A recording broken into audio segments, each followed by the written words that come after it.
Oke, selamat sore Bapak Ibu semuanya yang sudah bergabung. Selamat sore, Bu Eva.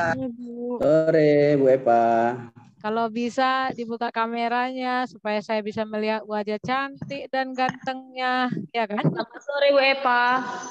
Sore, Bu Vera. Udah lama nggak ketemu, ya Iya. kan? Udah 1 abad ya. Udah sampai 1 abad. Jadi kan, makin cantik kalian ya, nggak jumpa-jumpa kita ya.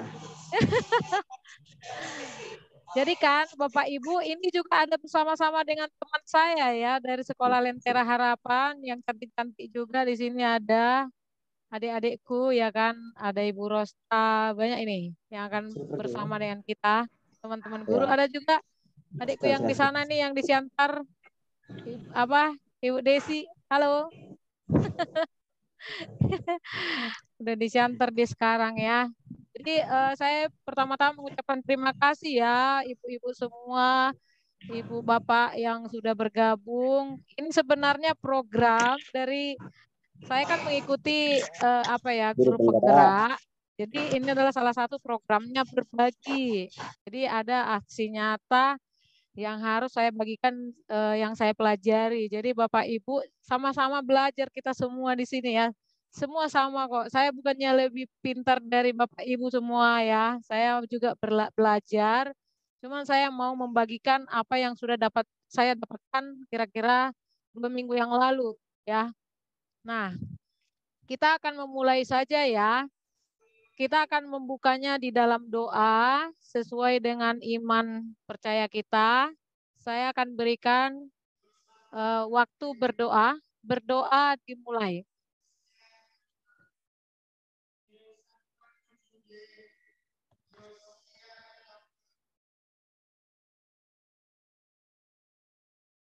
Berdoa selesai. Oke, izinkan saya untuk share screen ya Bapak Ibu. Nanti jika ada pertanyaan boleh juga kita akan saling berbagi satu dengan yang lain ya.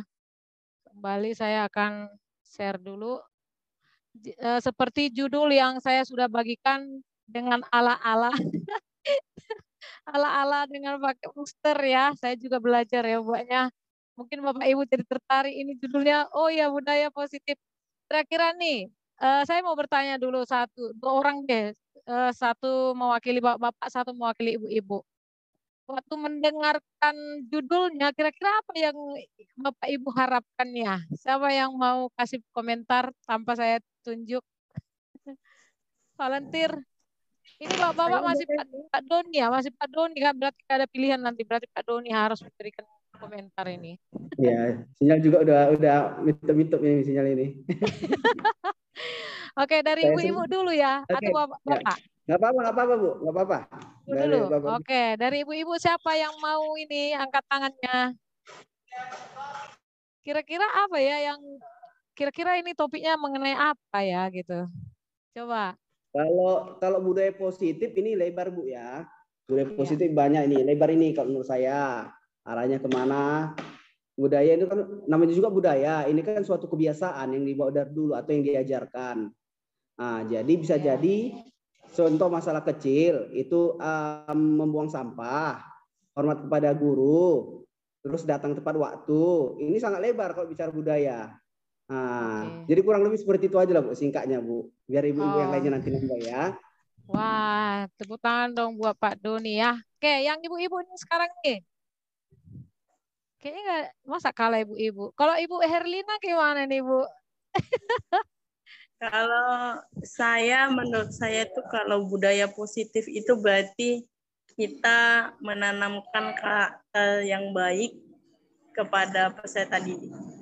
Jadi masuklah itu di dalamnya yang sudah sangat berkurang saat ini ya di kondisi anak milenial itu sopan santun, tegur sapa, kemudian gotong royong itu udah jauh dari anak-anak milenial sekarang. Itu sih Bu menurut saya dari judulnya ya, budaya positif.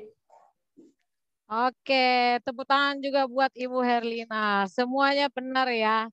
Jadi Bapak Ibu, saya akan berbagi di sini tentang bagaimana membangun budaya positif di sekolah. Betul yang disampaikan oleh tadi Bapak dan Ibu yang kece-kece, yang hebat lah ya. Ini adalah teman-teman saya. Saya mau kenalkan juga dong sama teman-teman yang dari Lentera Harapan ya. Mana buka kameranya Ibu Rosta dan yang lain-lain. Ayo dong. Biar bisa dilihat wajah cantik-cantiknya kan. Ini adalah ibu-ibu juga dari apa ya, teman saya dari PPG supaya saling kenal juga. Kita ada di sini. Nah, jadi sekarang saya akan memulai dulu ya. Pertama Bapak Ibu, saya meminta pendapat Bapak Ibu di sini ya. Udah kelihatan layarnya ya. Apakah Anda setuju ini tentang yang ini nih? Hukuman dapat mendisiplinkan anak. Jadi saya mau minta Bapak Ibu membuka, tuliskan pendapat Bapak Ibu di berikut ini di slido.com. Bentar ya, saya kasih linknya. Di grup kita saja. Oke, ada di grup yang webinar budaya positif ya, di grup WA. Oke, silakan yang mau kasih pendapat, silakan. Kira-kira apa itu, apakah hukuman dapat mendisiplinkan anak? Atau kalau ada yang mau langsung jawab boleh tanpa slido.com. Ya setuju Bu. Setuju. Hukuman dapat mendisiplinkan anak. Ya. Saya setuju. Oke, Pak Doni setuju ya. Kira-kira alasannya apa Pak? Alasannya ya kalau bisa dilihat kayak saya seperti Ibu ataupun saya bisa dibilang kita adalah program dari bagian dari yang lalu ya, di mana kita diberikan hukuman langsung oleh guru untuk mendisiplinkan. Satu sisi bukan saya bilang ini program pemerintah sekarang tidak melakukan hukuman itu tidak baik. Cuman kalau dari satu sisi lagi, kenapa banyak anak itu begal? Disiplin anak dan berbicara kepada orang tua, kepada guru, kepada segala macam itu semakin merajalela. Mungkin seperti itu. Terlalu bebas anak-anak untuk berbicara. Terbebas anak-anak untuk berbicara, dan jika mereka salah, guru tidak dapat memberikan hukuman. Satu sisi ya, kalau dibilang setuju dengan nggak setuju, rasa takut nggak ada sama anak-anak lagi. Sehingga kalau kayak sekarang itu Bu ya, apalagi dengan ada perlindungan anak-anak melakukan kesalahan bisa dimaafkan. Kalau misalnya yang tua melakukan kesalahan bisa dipolisikan. Itu kan hal yang tidak setimpal menurut saya Bu. Demikian aja Bu ya. Oke, terima kasih Pak Doni buat jawabannya yang luar biasa ya. Jadi menurut Pak Doni setuju. Oke, bagaimana dengan Bapak Ibu yang lain? Coba silakan tuliskan di link yang saya sudah bagikan tadi. Apakah hukuman dapat mendisiplinkan anak? Silakan boleh diketik jawabannya di slido.com yang saya sudah kirim di grup WA. Atau ada yang belum masuk ke grup WA ya?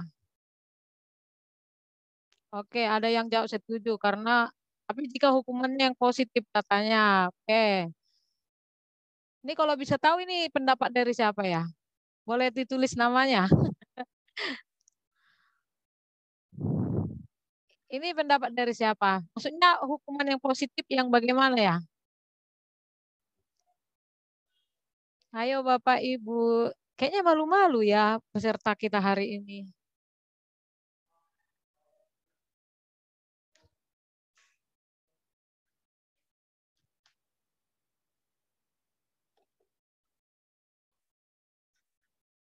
Oke, masih satu orang yang menanggapi di slido.com. Adakah kesulitan? Baru buka Bu slidonya. Oke, terima kasih Ibu Erlina buat jawabannya. Bagaimana dengan teman-teman saya yang dari Lentera? Mana suaranya? Kalau Ibu Desi jawabnya apa tadi Bu?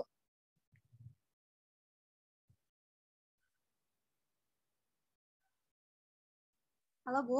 Ya, Bu Desi. Suara saya double ya? Ya Bu.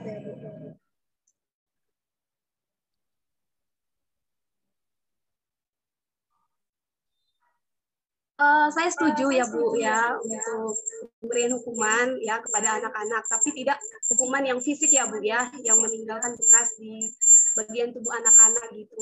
Pemberian hukuman bisa kita buat dengan meningkatkan rasa tanggung jawab terhadap siswa, terhadap pelanggaran yang ia lakukan gitu. Jadi ia mengetahui konsekuensi dari apa yang ia lakukan gitu, tanpa membuat dia malu, seperti itu sih Bu.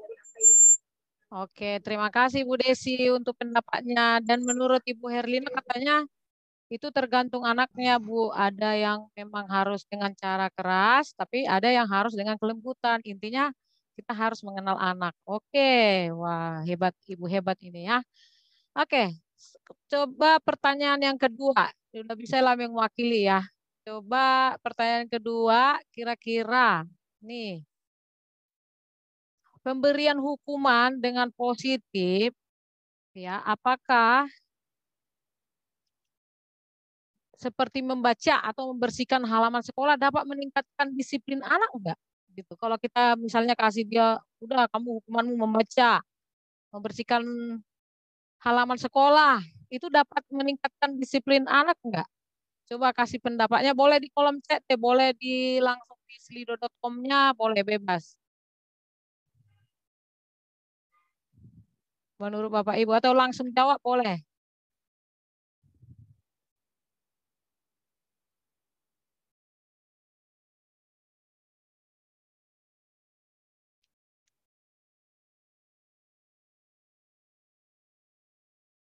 Ada yang mau kasih komentar?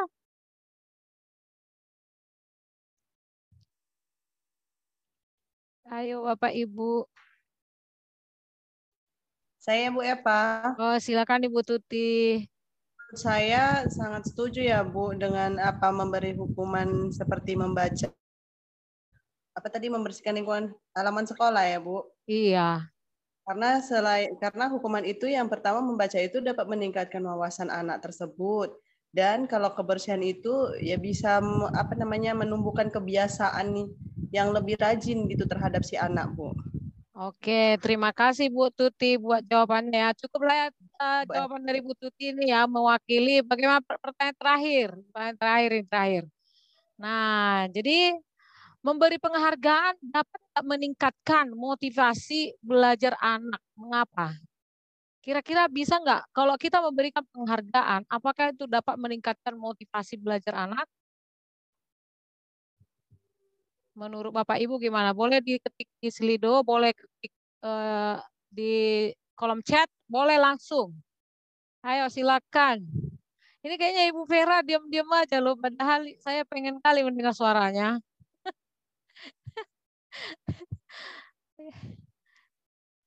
Kalau malu bersuara boleh ketik loh. Ya. Bapak, jangan kasih sertifikat kalau nggak ada suaranya bilang. Aduh, lucu juga Bapak ya. Ayo, kasih pendapatnya dong Bapak Ibu. Oke. Ada yang Ibu Rosta gimana Ibu Rosta? Mana suaramu, Dek?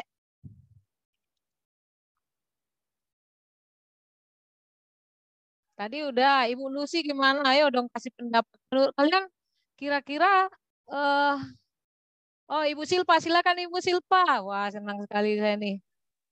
Oke, jadi kalau menurut saya secara pribadi ya Bu, apakah memberi penghargaan atau reward itu bisa meningkatkan motivasi belajar anak?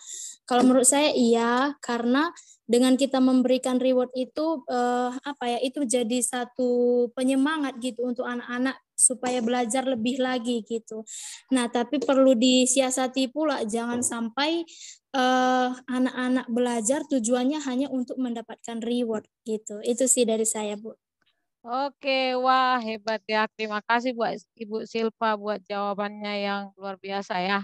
Nah, sekarang saya akan kembali untuk melanjutkan. Jadi semua itu adalah tidak ada yang salah ya Bapak Ibu, semua benar.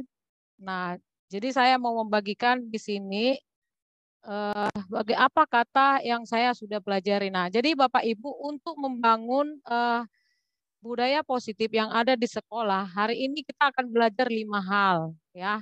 Tadi ini kita sudah jawab. Saya percepat dulu. Nah, jadi ini adalah yang akan kita bahas. Boleh Bapak Ibu dicatat kalau mau dicatat atau di screenshot nanti ya. Atau nanti PPT-nya akan saya bagikan nanti di kolom di grup WA kita. Oke? Nah, jadi yang pertama itu nanti kita akan belajar tentang disiplin positif dan nilai-nilai kebajikan universal. Baru ada nanti teori motivasi, hukuman, penghargaan, ada restitusi. Mungkin ini adalah hal-hal yang baru bagi kita ya. Ada keyakinan kelas, ada kebutuhan dasar manusia dan dunia berkualitas. Apa saja ini nanti kita akan pelajari. Ada juga 5 posisi kontrol yang dimiliki oleh guru, nanti baru ada segitiga restitusi. Nah, jadi yang pertama kita masuk dulu ke disiplin positif dan nilai-nilai kebajikan universal. Saya mau ngajak Bapak Ibu untuk pegang tangannya gini, dikepal gitu tangannya. Ya, semua udah bisa kepal tangannya semua? Saya stop sharing dulu biar saya lihat tangannya. Mana ini yang buka kamera cuman kami berberapa ini ya? 5 orang aja yang buka kamera. Yang lain mana ya? Yang bisa buka kamera boleh lah. Ibu Herlinawati Simanjuntak, Ibu. Ya. Izin Bu, lagi sama si bayinya. Oh iya ya boleh, nggak apa-apa. Jadi coba dikepal gini. Kalau misalnya nih Bu Tuti ini udah kepal nih, Pak Doni bisa nggak Pak Doni minta? Jadi gini Bapak Ibu, ini kan bayangkan di kepalan tangannya itu ada sesuatu yang sangat berharga sama Ibu. Pasti akan berpikir kan untuk kasih ya kan. Cuma saya minta Pak Doni untuk membujuk Ibu Tuti untuk ambil yang ada di tangannya supaya Ibu Tuti kasih itu yang di tangannya itu. Bayangkan apa itu yang berharga sama Ibu Tuti. Ayo, silakan Pak Doni. Boleh dengan rayuan, boleh dengan paksaan, boleh Bu, dengan ancaman, bebas lah. sekarang gini Bu Tuti. Kalau nggak Ibu kasih, saya datangin nanti Ibu ke rumah. Ayo, kasih nggak? Itu nakut-nakuti. Ya, saya kasih daripada Bapak datang. Jadi Ibu kasih nggak? Kurang. Aku padamu Bu. Minta dong. Ibu Tuti masih kasih nggak? Ayo, Bu Tuti.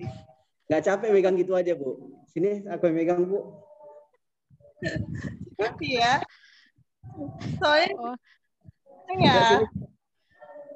Wah, Ibu Tuti nggak mau kasih loh Pak Doni. Sekarang Pak Doni deh, apa yang Bapak pegang sekarang di tangan Bapak, kasih nggak sama Ibu Tuti? Coba Bu Tuti coba minta.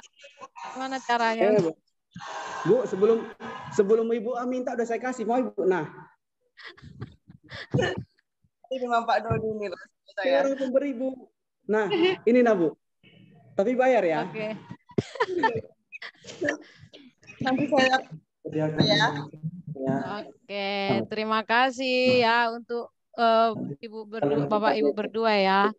Nah, ini ya Pak Doni. Berarti Pak Doni udah kasih tadi, Ibu Tuti nggak kasih ya. Jadi dari sini Bapak Ibu, saya mau tanya ya, dari yang tadi yang dengan kepalan tangan tadi. Nah, menurut Bapak Ibu, siapa tadi yang pertama memberikan? Pak Doni yang kasih ya.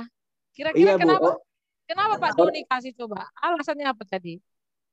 Iya, saya orang yang murah hati. Iya. Saat ada yang membutuhkan, ya saya berbagi. Oke. Nah, sesuai dengan pegang, nggak semua rezeki itu milik kita, Bu. Mungkin Bu Tuti lagi membutuhkan, saya kasih. Oke. Tadi Bu Tuti nggak kasih, kenapa Bu? Ya, menurut saya Bu, yang saya pegang itu memang sangat-sangat saya butuhkan dan berharga buat saya. Belum tentu nanti kalau saya kasih orang lain itu juga akan memberi saya. Tapi jangan lupa, ibarat kalau yang Ibu pegang itu adalah makhluk hidup, dia pasti mati Bu. Kalau kuat kali Ibu pegang. Oke, betul ya. Tidak ada yang salah berarti ya. Nggak ada yang salah ya, semua benar. Pasti kalau itu sangat berharga bagi dia, nggak akan dikasih dengan apa ya. Jadi dalam kegiatan ini, Bapak Ibu, sesungguhnya siapa yang memegang kendali atau kontrol untuk membuka atau menutup kepalan tangan? Siapa yang pegang kontrol? Orang lain atau diri kita? Saya, Bu. Siapa Bapak Ibu? Ya, diri kita lah, Bu. Masing-masing pribadinya. Diri Iya, kita, Bu. masing diri kita Kontrol. ya. Nanti Bapak Ibu akan ada nanti reward yang aktif ya. Nanti. Kalau masalah kontrol itu diri kita megang, Bu. Tergantung berapa bayarnya. Gitu ya. Oke, jadi benar ya, yang pegang kontrol itu adalah diri kita sendiri ya. Nah, menurut William Getzer itu meluruskan beberapa miskonsepsi ya tentang makna kontrol. Yang pertama itu adalah ilusi guru mengontrol murid. Jadi dari sini sebenarnya pada dasarnya itu kita tidak bisa sebenarnya memaksa murid ya untuk berbuat sesuatu. Jika murid itu tidak memilih untuk melakukannya seperti tadi yang dilakukan oleh Bu Tuti ya, dia akan mau berubah gitu kalau dia nggak mau mengubah, tidak mau melakukannya gitu ya. Walaupun tampaknya memang murid sedang mengizinkan dirinya dikontrol oleh gurunya, ya kan? Saat itu bentuk kontrol guru itu sebenarnya menjadi bisa juga menjadi kebutuhan dasar yang dipilih murid tersebut, ya kan? Nah, jadi di sini teori kontrol menyatakan bahwa semua perilaku itu memiliki tujuan bahkan terhadap perilaku yang tidak disukai. Nah, yang kedua itu adalah ilusi bahwa semua penguatan positif efektif dan bermanfaat. Ini artinya, ini bisa saja menolak bujukan kita ya, seperti tadi kan udah dibujuk-bujuk aku padamu, ada gitu-gitu ya Pak Doni tadi sama Ibu Tuti, ya kan? Nah, bisa saja jadi murid tersebut menjadi tergantung pada pendapat guru atau orang tua ya. Kalau kita sebagai orang tua pasti anak yang kita sering yang kita kuat, dia selalu kita kasih positif. Jadi nanti dia lama-lama bisa jadi tergantung sama kita, gitu kan?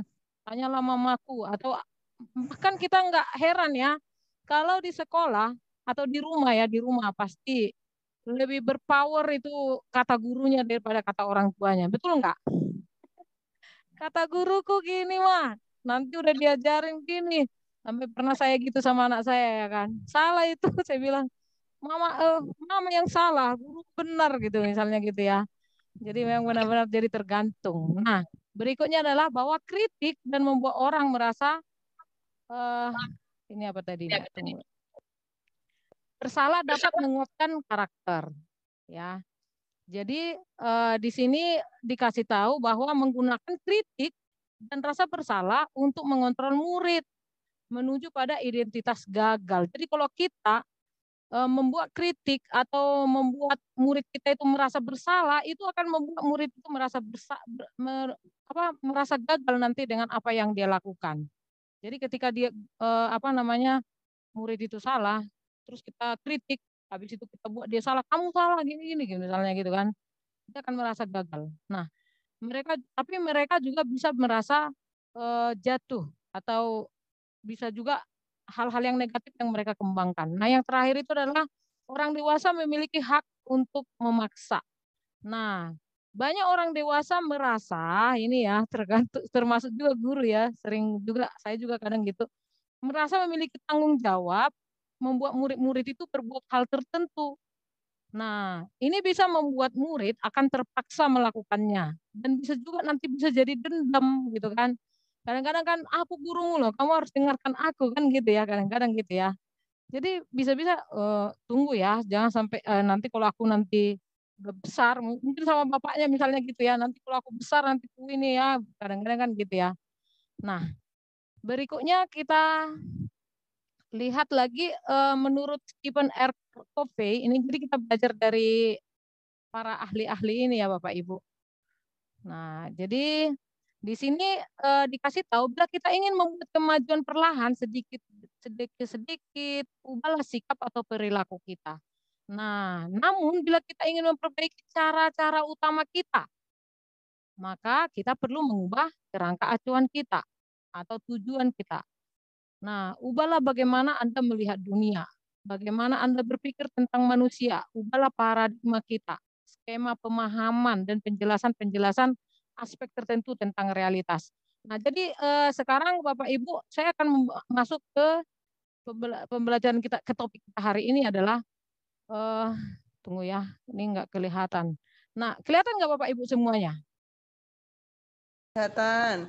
Kelihatan ya. Nah, jadi ini kenapa saya nggak bisa apa ya? Oke, udah. Misalnya nih, teori kontrol. Nah, ini kan mengatakan bahwa kebutuhan kita itu berbeda. Setiap orang memiliki gambaran berbeda. Sementara kalau stimulus respon, untuk respon itu dikasih tahu kebutuhan kita sama. Semua orang melihat hal yang sama. Nah, ini ada perbedaan-perbedaan dari teori kontrol dengan stimulus respon. Nah, jadi kalau menurut stimulus respon, ya, itu orang lain bisa mengontrol saya. Kalau teori kontrol, hanya Anda yang bisa mengontrol diri Anda. Atau hanya kita yang bisa mengontrol diri kita. Ya. Nah, jadi kita nggak bisa mengontrol orang lain. Jadi ini hal yang harus kita ingat Bapak Ibu ketika kita di dalam sekolah atau di dalam kelas, bahkan di rumah tangga, di rumah kita. Kita nggak bisa mengontrol orang lain. Kita hanya bisa mengontrol diri kita sendiri. Nah, pemaksaan ada pada saat rujukan gagal. Nah, ini untuk menurut stimulus respon ya. Kalau teori kontrol kasih tahu, kolaborasi dan konsensus menciptakan pilihan-pilihan baru. Jadi, kalau kita mau melakukan sesuatu, ya berkolaborasi, kerjasama gitu ya. Nah, jadi kalau stimulus respon itu, model berpikirnya menang atau kalah. Ya. Kalau teori kontrol, model berpikirnya menang-menang gitu. Jadi sama-sama untuk dua-duanya. Nah, Bapak Ibu, ini adalah disiplin positif yang akan kita pelajari sore hari ini semuanya. Ini kan udah makna disiplin ya. Nah, kita akan masuk langsung aja. Nah, sekarang Bapak Ibu, saya akan banyak mengajak Bapak Ibu ya, apalagi ini kan sore nih untuk mengajak saya memberikan pendapat. Jadi saya nggak mau hanya saya aja yang ngomong terus ya. Coba yang belum pernah bicara dari tadi menurut Bapak Ibu apa itu disiplin? Ibu Lin bisa kasih pendapat menurut Ibu Lin apa? Ibu Lin dengar saya? Halo Bu. Ya, menurut Ibu disiplin itu apa Bu? Perasaan taat dan patuh yang mesti kita harus terapin di dalam kehidupan kita dan begitu juga di dalam pengajaran kita kepada murid-murid. Oke, terima kasih Bu Lin ya. Nah, oke, itu nggak ada yang salah ya. Jadi betul yang disampaikan oleh Ibu Lin. Nah, bagaimana dengan menurut bahasa Latin ya? Jadi disiplin itu berasal dari bahasa Latin yaitu disiplina, artinya itu belajar. Jadi ada hal-hal yang harus kita pahami bersama sore hari ini yaitu disiplin diri membuat orang menggali potensinya menuju sebuah tujuan apa yang dia hargai. Namun budaya kita, nah ini yang seringkali budaya ini yang bisa membuat kita jadi beralih dari hal ini ya. Makna kata disiplin telah berubah menjadi sesuatu yang dilakukan seseorang pada orang lain untuk mendapatkan kepatuhan. Jadi kalau menurut kita kalau udah patuh semua udah disiplin lah itu ya. Nah itu miskonsepsi juga ya kan. Nah kecenderungan umum adalah menghubungkan kata disiplin dengan ketidaknyamanan. Kadang-kadang kalau disiplin pasti kalau murid kita ya, wih disiplin kali Bu itu. Misalnya gitu kan. Jadi ada ketidaknyamanan. Bukan dengan apa yang kita hargai. Padahal harus apa yang kita hargai ya. Atau pencapaian suatu tujuan yang mulia. Nah begitu. Nah jadi sekarang saya mau tanya lagi. Ayo saya mau minta Bapak Ibu chat di tim chat ya. Silakan.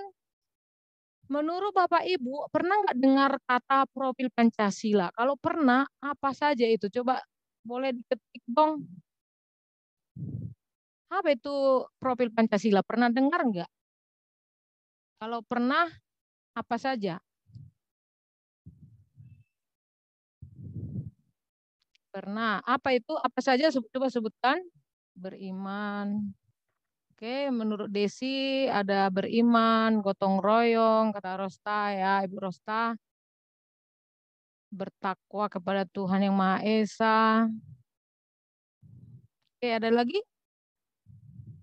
Mandiri dan kreatif. Oke, ya. Rajin nabung. Rajin berpikir kritis, ya betul. Wah, pinter-pinter ya, guru-guru hebat, luar biasa. Rajin menabung kata Pak Doni. Oke, kreatif. Oke.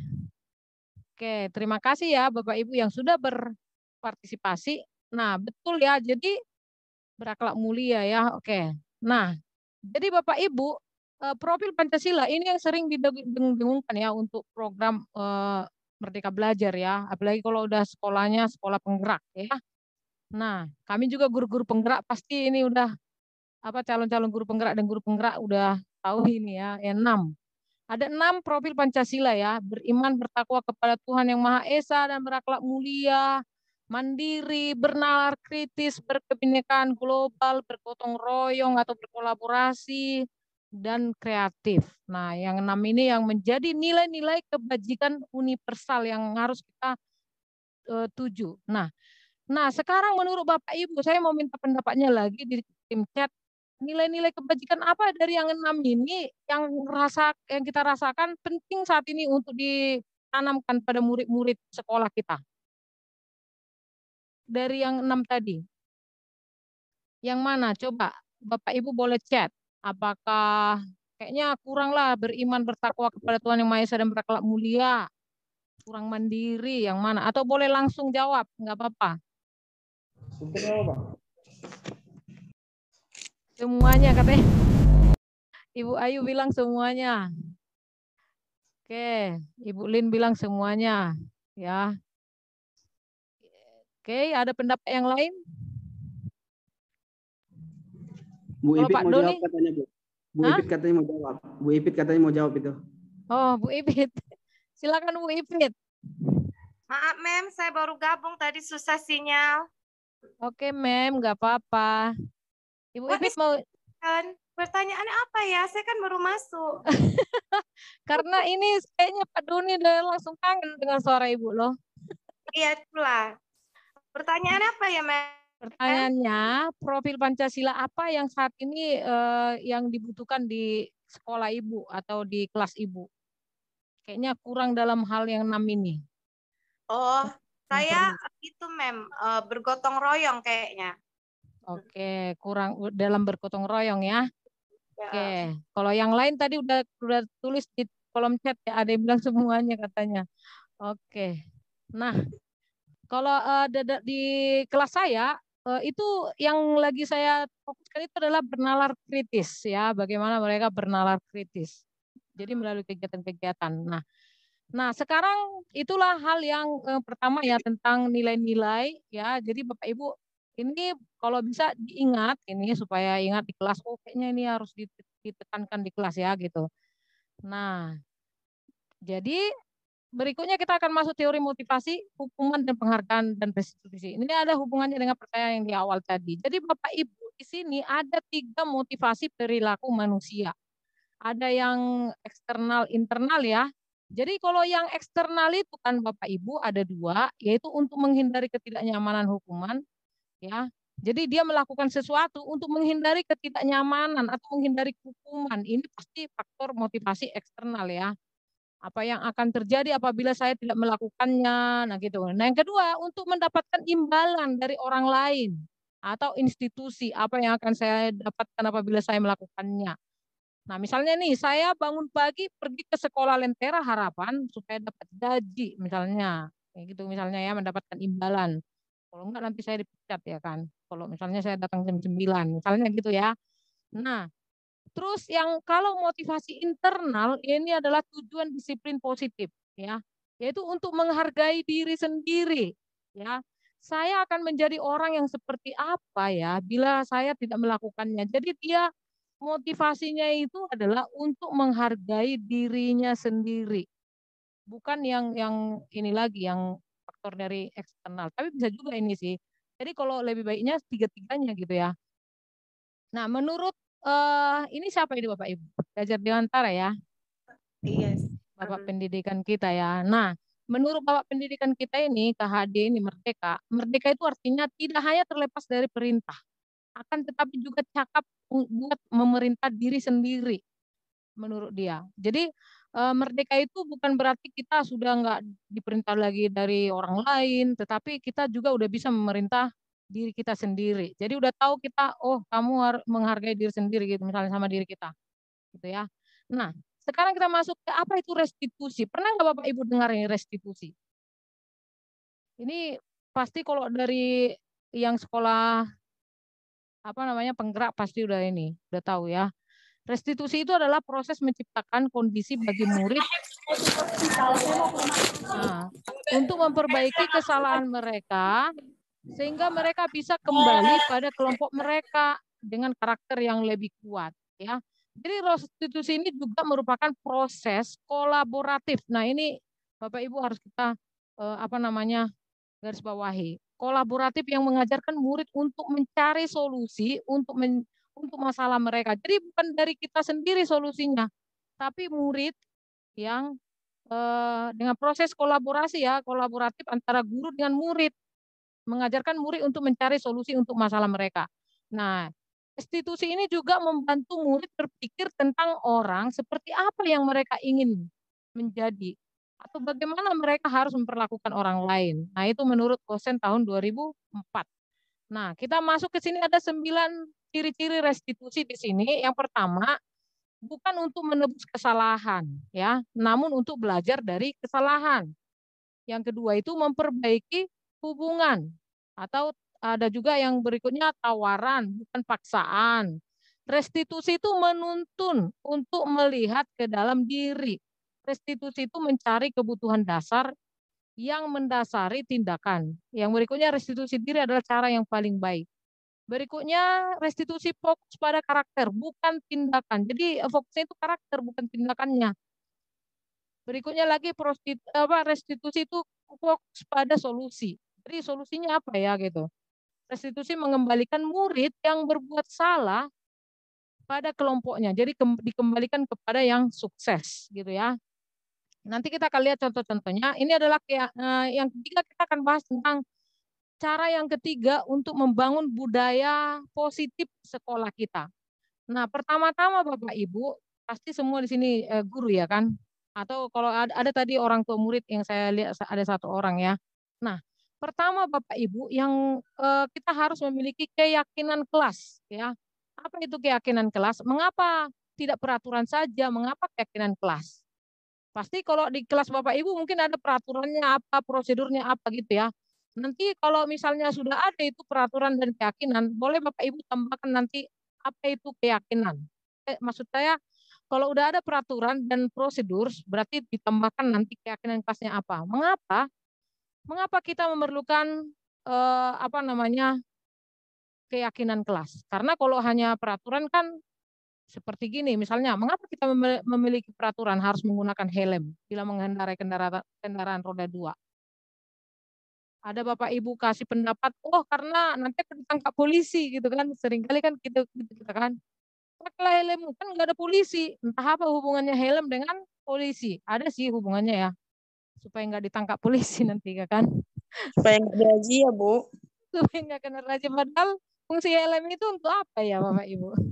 Keselamatan. Keselamatan ya, menjaga pelindung kepala ya kan. Tapi kenapa ya memakai helm itu hanya karena lihat polisi, bukan karena untuk keselamatan. Nah, itu kalau peraturan kan berarti udah langsung melenceng gitu kita kan. Nah, mengapa kita memiliki peraturan harus datang tepat waktu pada saat mengikuti pelatihan? Kenapa nggak terlambat aja atau gimana di sekolah atau apa gitu ya? Nah, jadi Bapak Ibu, keyakinan kelas ini membuat anak-anak kita itu nanti mendukung motivasi intrinsik. Jadi dari dalam diri, bukan dari luar lagi. Jadi kembali ke nilai-nilai keyakinan-keyakinan yang lebih menggerakkan seseorang dibandingkan mengikuti serangkaian peraturan-peraturan itu. Kalau dari peraturan itu ekstrinsik. Kalau keyakinan kelas itu sudah intrinsik ya. Nah, jadi peraturan sekolah itu kan atau peraturan kelas itu pasti dari luar ya, ekstrinsik. Sementara kalau keyakinan kelas itu dari dalam diri kita sendiri. Nah, kalau sudah ada ini dua-duanya, lingkungan kita positif, terus budaya kita pasti positif yang ada di sekolah. Inilah yang menjadi topik kita. Nah, bagaimana melakukan ini semua? Nah, jadi ini contoh ini Bapak Ibu. Ini adalah class agreement dari beberapa kelas ya saya ambil. Nah, ada ini seperti apa ya, keyakinan kelasnya seseorang misalnya nih, kind and helpful. Jadi setiap warga kelas itu ada ini di kelas ini mereka harus baik dan saling menolong. Listen to the teachers direction, be good listeners, be friendly and share, try your best, have fun. Atau ada lagi buat kami guru dan murid yang saling menyayangi. Jadi nanti ini dibuat di dalam apa kertas ditulis oleh bersama. Nanti ini didiskusikan Bapak Ibu. Nah, ini saya udah buat di kelas saya. Nah, ini kami ini adalah keyakinan kelas 6A. Jadi kemarin itu kami buat apa namanya? Kita diskusikan dulu kira-kira kelas kita ini apa yang harus kita lakukan gitu bersama. Keyakinan kita apa? Kita samakan gitu ya. Jadi adalah 7 butir itu. Ya, ada 7 butir. Habis itu mereka akan tanda tangani, terus ditempel. Jadi setiap dalam mereka nanti apa, misalnya mereka ada, misalnya salah satu contoh ya, be a good listener. Maksudnya jadilah pendengar yang baik. Jadi kalau ada presentasi temannya ke depan, temannya ini ada yang nggak mendengarkan, nanti kita ingatkan nanti. Jadi kamu melanggar keyakinan kelas yang mana gitu. Jadi kita bisa tanya dia, oh saya melanggar keyakinan kelas, enggak jadilah pendengar yang baik gitu. Atau be on time, ada juga itu ya butir ke-7 dari keyakinan kelas kami. Nah, on time itu maksudnya mengerjakan tugas, masuk dari break, masuk ke kelas. Kalau terlambat kan, oh ini kenapa nak kamu, kenapa terlambat? Kamu melanggar keyakinan kelas yang mana? Nanti mereka akan jawab, oh saya melanggar keyakinan kelas be on time, Bu, gitu. Oke, jadi kamu harus lakukan apa ke depannya. Nah, jadi seperti itu. Jadi pertama-tama kita harus memiliki keyakinan kelas dulu. Nggak usah banyak-banyak ya Bapak Ibu, cukuplah 7 gitu ya, atau 5, ada yang 3 gitu ya. Nah, apa perbedaan peraturan dengan keyakinan kelas? Nah, perbedaannya itu kan kalau misalnya peraturan selalu kembalikan pada, misalnya nih contoh nih, selalu kembalikan buku ke tempatnya, itu peraturan kan. Kalau keyakinan kelas tanggung jawab. Dilarang mengganggu orang lain. Kalau keyakinan kelas menghormati orang lain. Jadi hadir di sekolah 15 menit sebelum pembelajaran dimulai. Sedangkan keyakinan kelas menghormati orang lain, berkomitmen. Jadi ini semua berarah ke karakter, Bapak Ibu. Ke karakter. Ya. Gunakan masker. Kenapa peraturannya menggunakan masker? Keyakinan kelasnya bisa dibuat menjaga kesehatan, keselamatan dengan menggunakan masker, misalnya gitu ya. Nah, bergantian atau menunggu giliran itu menghormati orang lain dan bersabar. Itu sama dengan keyakinan kelasnya. Itu contohnya. Nah, nanti Bapak Ibu boleh ambil dari beberapa ini untuk di kelas. Nah, pertanyaan. Saya mau tanya lagi satu orang, ada nggak yang volunteer ya? Apa perbedaan hukuman dengan konsekuensi ya? Kan kalau misalnya dilanggar peraturan pasti ada hukumannya ya kan? Apa bedanya dia dapat konsekuensi? Kan tadi ini peraturan, kalau dilanggar peraturan apa? Kalau dilanggar keyakinan apa? Jadi itu yang mau kita lihat. Apa perbedaan antara hukuman dengan konsekuensi? Ada Bapak Ibu yang mau kasih komentar atau boleh chat di tim chat silakan. Atau yang raise hand langsung? Oke, Lin silakan. Ibu Lin. Oke Bu, kalau menurut saya dan Ibu Silva, iya. Kalau perbedaan hukuman dengan konsekuensi, biasanya kalau hukuman itu lebih konotasinya lebih ke negatif, dan hukuman itu kayak langsung apa ya, sesuatu teguran kepada anak atau enggak, entah hukuman yang lain yang mungkin tidak ada sifat positifnya gitu. Kalau konsekuensi masih ada kayak ada positif dan negatifnya gitu. Oke, tepuk tangan dong buat Ibu Lin. Ya, oke terima kasih Bu Lin. Oke, menurut Ibu Herlinawati? Kalau hukuman itu sama konsekuensi itu kan Bu, kalau konsekuensi itu lebih ke efek samping atau sebab akibat dia. kalau hukuman itu tindakan yang diberikan atas kesalahan yang dilakukan, begitu Bu. Oke, terima kasih Bu Herlinawati buat pendapatnya ya. Nah, bagus ya jawabannya Ibu berdua ya. Nah, kita mau lihat langsung ya, biar Bapak Ibu boleh mengambil kesimpulannya. Nah, jadi kalau hukuman itu Bapak Ibu memang agak sulit dibedain ya dengan konsekuensi. Sama-sama semua adalah akibat dari yang kita lakukan gitu ya. Nah, kalau hukuman itu biasanya perbedaannya itu adalah hukuman itu sesuatu yang menyakitkan harus terjadi gitu ya, seperti yang dibilang Ibu Lin tadi ya. Nah, sedangkan konsekuensi sesuatu harus terjadi. Nah, mungkin ada hubungannya dengan apa yang dia lakukan gitu ya. Nah, membuat anak sakit. Jadi kalau hukuman itu nanti akibatnya adalah ini.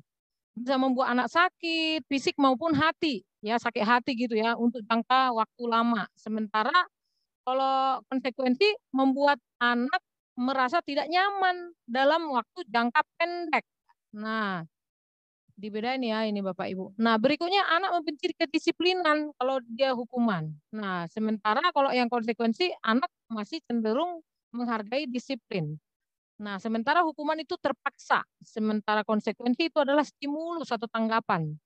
Nah, berikutnya mendorong anak menyakiti diri sendiri. Kalau konsekuensi, ada konsekuensi yang positif dan negatif kan gitu ya, seperti tadi yang membaca buku atau lari di lapangan gitu ya. Nah, mendorong anak agar mudah menyesuaikan diri. Nah, sementara kalau hukuman lagi di sini konsep diri yang buruk, sedangkan konsekuensi konsep diri yang baik. Anak belajar untuk menyembunyikan kesalahan, kalau di konsekuensi anak belajar untuk mematuhi peraturan. Nah, kalau dia dihukuman, anak itu bisa marah, merasa bersalah, dipermalukan, merasa tak dihargai. Sementara kalau konsekuensi, kehilangan hak, yang tadinya misalnya dia, misalnya kalau biasanya ya kalau di kelas, yang tadinya dia terlambat, jadi sehingga dia misalnya di pelajaran olahraga dia terlambat datang. Jadi padahal semua udah pemanasan. Jadi anak itu disuruh lari keliling. Itu sebenarnya kehilangan hak waktunya ya harus temannya udah bermain dia harus melakukan yang tadi dia yang belum melakukan. Nah, itu konsekuensi. Nah, dibuat tidak tidak nyaman atau diasingkan untuk sementara waktu aja, nggak lama ya. Nah, itu kira-kira perbedaannya. Mungkin Bapak Ibu sudah dapatkan apa ya perbedaan hukuman dengan konsekuensi. Nah, berikutnya, nah saya mau tanya ini Bapak Ibu, dengan pertanyaan-pertanyaan ini menurut Bapak Ibu yang mana konsekuensi, yang mana hukuman? Coba nomor 1, boleh Bapak Ibu chat. Kira-kira yang nomor 1 itu mencatat 100 kali di dalam buku kalimat. Saya tidak akan terlambat lagi karena terlambat sekolah. Itu hukuman atau konsekuensi? Coba catat ya. Atau boleh langsung kasih pendapat. Itu kira-kira apa? Hukuman? Oke, banyak yang bilang hukuman. Menurut Ibu Febi juga hukuman. Ibu Lin juga, Ibu Desi juga. Oke. Bagaimana dengan nomor 2? Lari mengelilingi lapangan basket, ya. Karena terlambat hadir di sekolah.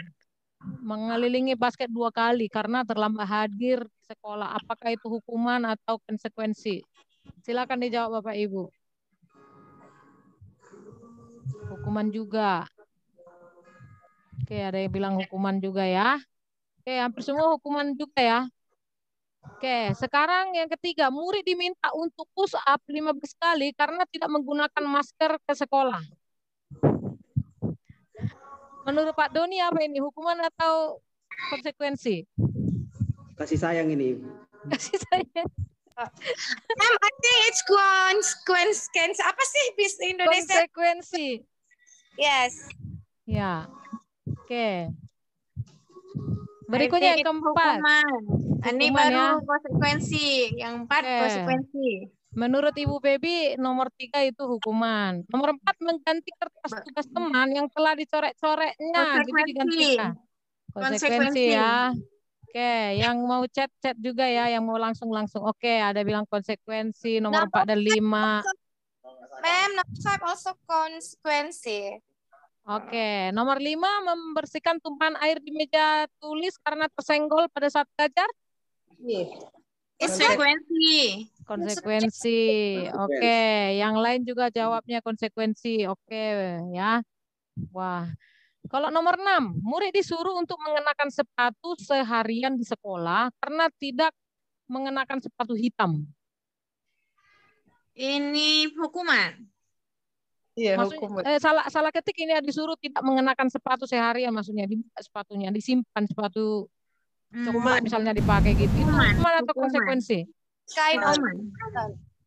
Kan gitu, misalnya peraturan sekolahnya kan harus warna putih gitu, harus warna hitam, dia pakai warna putih, dilepas itu sepatu, jadi satu harian dia nggak pakai sepatu, itu hukuman atau konsekuensi? Oke, menurut Ibu Honita hukuman.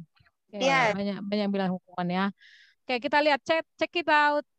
Oke, jadi yang pertama itu adalah mencatat hukuman, yang kedua lari itu hukuman, yang push up itu juga hukuman, mengganti kertas itu konsekuensi, membersihkan tumpahan air konsekuensi.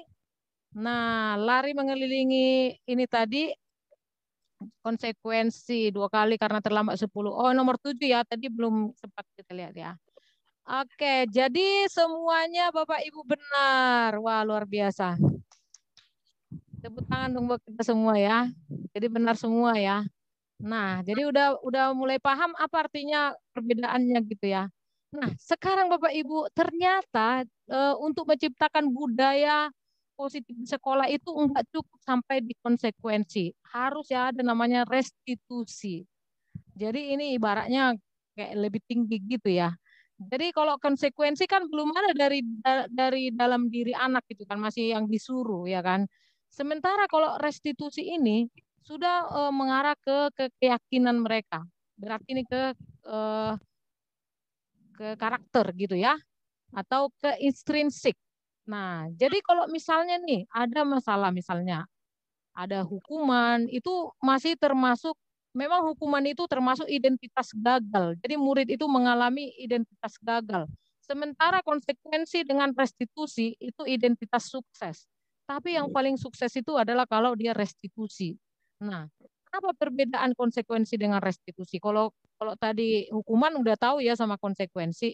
Nah, kalau dia restitusi itu merupakan pilihan dari murid, dari dalam dirinya. Seperti tadi ya, yang teori yang mengkepal tangan itu kan kontrolnya sama murid ya. Jadi kalau kita terus support anak-anak kita untuk menyadarkan mereka untuk melakukan semua itu dari dalam diri mereka. Jadi mereka itu harus push mereka untuk melakukan dari diri mereka. Jadi itu adalah pilihan mereka. Misalnya datang tepat waktu sekolah, menurut kamu nilai-nilai di sekolah itu apa? Apa yang kita imani atau yang kita inginkan di sekolah itu apa gitu kan? Nah, jadi kita menguatkan untuk murid dalam waktu jangka panjang itu kalau restitusi. Nah, sementara kalau dia tentang ini korban mendapatkan keadilan, korban bisa diabaikan. Kalau dia direstitusi itu korban mendapatkan ganti, ya. Terus kalau anak dibuat tidak nyaman, kalau dia direstitusi, murid itu akan mendapatkan penguatan dari gurunya atau dari orang lain, dan akhirnya dia, oh iya ya ini yang benar rupanya, aku akan lakukan ini gitu. Nah, berikutnya masalah terpecahkan kalau direstitusi. Kalau di konsekuensi masih hanya penguatan, hanya bertahan dalam waktu-waktu pendek gitu. Oh, kamu meja ini kamu kan dijatuhkan air. Nah, itu kan faktor dari luar masih ya, itu masih dalam waktu jangka pendek. Tapi kalau misalnya kita tanamkan sama mereka, kenapa ini gitu? Apa nilai-nilai yang kamu langgar atau yang kita sudah sepakati tadinya gitu. Jadi itu membuat murid belajar bertanggung jawab untuk perilakunya. Nah, kemudian juga di sini bisa fokus pada pemecahan masalah dalam jangka waktu panjang. Nah, biasanya kalau restitusi ini ada pertanyaan-pertanyaan ya yang dilakukan, yaitu apa yang kamu yakini. Nah, jadi kita bisa menanyakan keyakinan kelas, ya kan? Apa yang kamu yakini sebenarnya? Apa yang bisa kamu lakukan? Nah, itu biasanya pertanyaan untuk restitusi. Ya, Bapak Ibu. Nah, apa yang bisa kamu lakukan untuk memperbaiki masalah ini? Kalau dia konsekuensi, pertanyaan gini, apa peraturannya? Mampukah kamu melakukannya? Jadi kalau kamu tidak memakai celana yang sesuai pelajaran olahraga, apa yang akan kamu lakukan? Jadi itu ibaratnya mereka jadi, oh ini konsekuensinya ini. Kalau peraturan kan kamu harus ini, kan gitu ya kalau peraturan ya. Nah, perbedaannya dengan restitusi, nah gini, apa yang kamu yakini gitu? Apa yang bisa kamu lakukan untuk memperbaiki masalah ini supaya tidak terjadi lagi? Nah, ini hal-hal yang kita tanyakan kepada anak ketika mereka dalam keadaan gagal ya. Nah, Bapak Ibu, kita akan masuk ke kebutuhan dasar manusia dan dunia berkualitas. Jadi manusia itu Bapak Ibu punya 5 ya. 5 apa namanya? Kebutuhannya. Siapa yang udah nonton video yang saya kasih tadi? Adakah yang udah sempat? Nah, jadi ini videonya udah saya kasih di grup, nanti saya akan kasih lagi supaya mempersingkat waktu. Saya akan bagikan kasih aja ini ya. Jadi ada 5 Bapak Ibu kebutuhan dasar manusia. Manusia ya, baik dewasa maupun anak-anak ya. Yang pertama, kasih sayang dan rasa diterima. Berikutnya penguasaan. Yang ketiga adalah bertahan hidup. Yang keempat kesenangan. Yang kelima adalah kebebasan. Nah, 5 ini tidak lepas dari murid-murid kita. Tapi tergantung yang mana yang menjadi prioritas mereka saat itu. Misalnya nih, ada di kelas nggak bisa bahasa Inggris sama sekali dia. Dia kalau setiap bahasa Inggris nilainya jelek gitu ya. Dan dia akhirnya nggak mau belajar bahasa Inggris. Dia paling bahasa Inggris ini suka sekali tidak disukai orang ya. Terus dia di belakang dia, nggak semangat dia. Berarti kebutuhan mana yang dia sedang butuhkan saat itu Bapak Ibu? Berarti penguasaan ya, dia kurang menguasai materi. Nah kalau dia cari perhatian aja kerjanya. Karena mungkin di rumah nggak dapat kasih sayang dari orang tua. Akhirnya dia membutuhkan kasih sayang atau rasa diterima.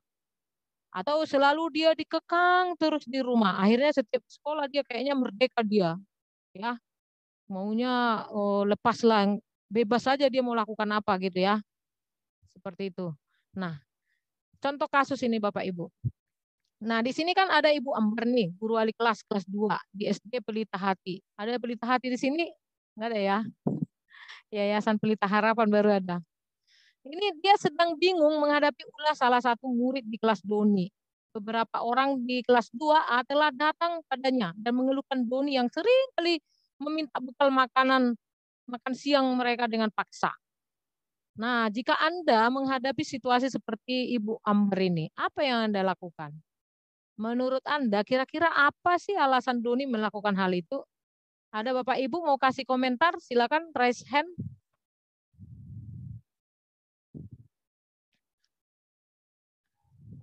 Ayo Bapak Ibu, ada? Kira-kira apa ya kebutuhannya si Doni ini? Bukan Doni yang ini ya, yang di sini ya. Bukan Pak Doni ya. Kebetulan ini namanya sama, Pak Doni. Kalau ada yang mau kasih pendapat? Tidak ada. Kalau menurut saya boleh nggak sih minta pendapat dari Ibu apa ya? Ibu siapa ya? Coba Ibu Regita mau, ini kelas 2 ya. Ibu Regita kan kelas 2 ya kan? Ada nggak di kelasnya kayak gitu?